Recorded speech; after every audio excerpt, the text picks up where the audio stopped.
Welcome back to the news today. This is a one-on-one. Kulanu Party, led by former Israeli Communication Minister Moshe Kahlon, is expected to become one of the surprises of the upcoming Israeli elections. Polls show that the new party could grasp around 10 seats in the parliament or even more. But in the past 5 election campaigns, there were new parties formed that won a surprisingly large number of parliament seats but disappeared after a short while. Elie Elalouf is the new draft to Kulanu Party and was the chairman of the committee to fight against poverty. He's also won the Distinguished Israel Prize for Life Achievement. Good evening. Thank you very much for coming.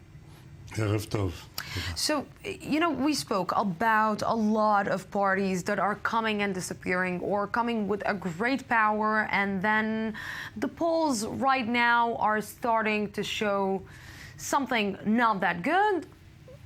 For example, Yesh Atid. You're not afraid that you're going to be the same example or to get to the same situation like Yesh Atid party?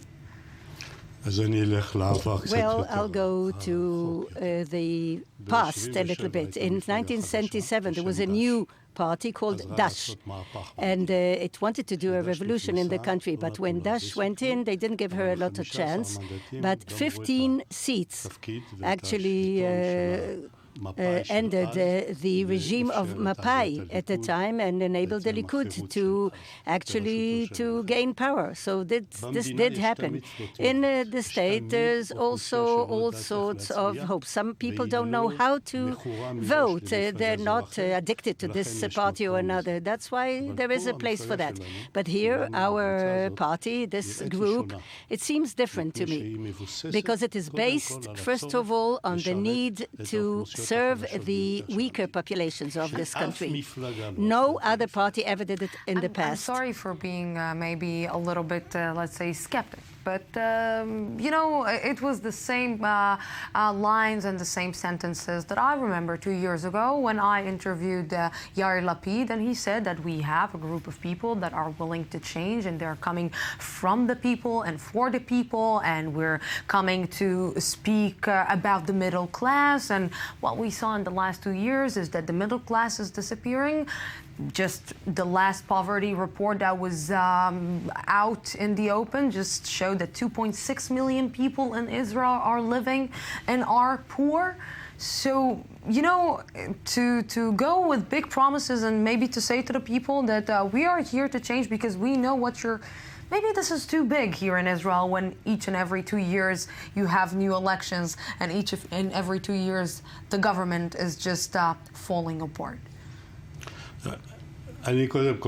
First of all, although I don't belong to Yesh Atid, this is not a party that's going to disappear. Maybe it'll go down a little bit.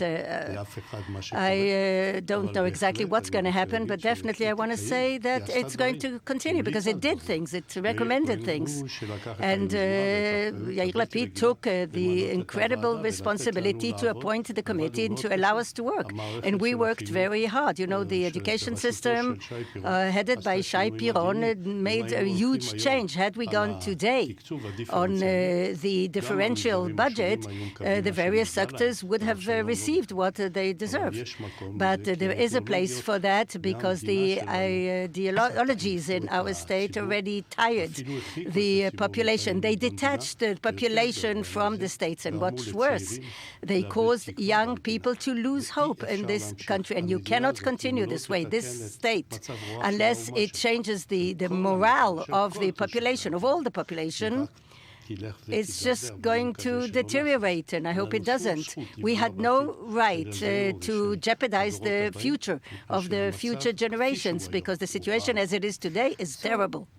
What are the things that you want to achieve as a parliament member or maybe as a minister or in your new job? What are the things that you see that you are able to change?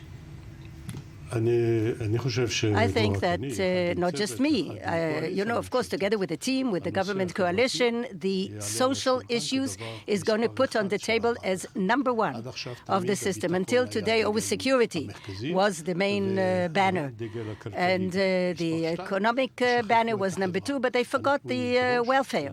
We are going to demand, and we're going to make sure that these three banners will be on the same level or the same strength. And in this realm, we can change a lot. We're talking about a battle against poverty. We didn't just talk about economics. We talked about education, bridging the gaps in education. It's absurdity. It's completely intolerable. We talked about housing. Today, the housing is crazy deterioration. It's only the responsibility of the government, the various governments that never took care of that. But the solutions are in the hands of the government. The land authorities, and sometimes they delay planning for 12 years. It's absurdity.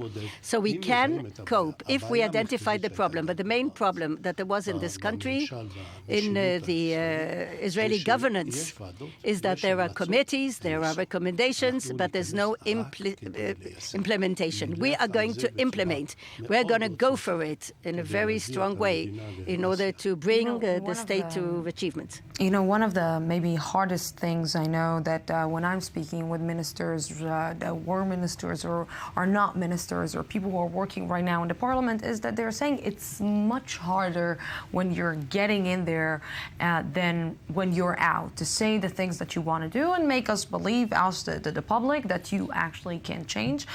And maybe it's even harder when you're getting into the political game and you need to save this for that and save this for him and for the other. And maybe it's even harder here in Israel.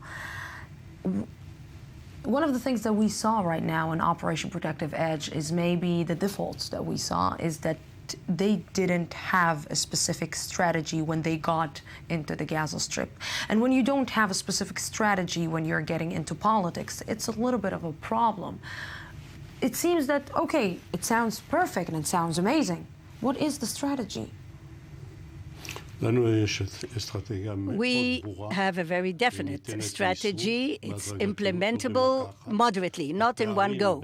The gaps between the reality that we want and the reality that we have are immense.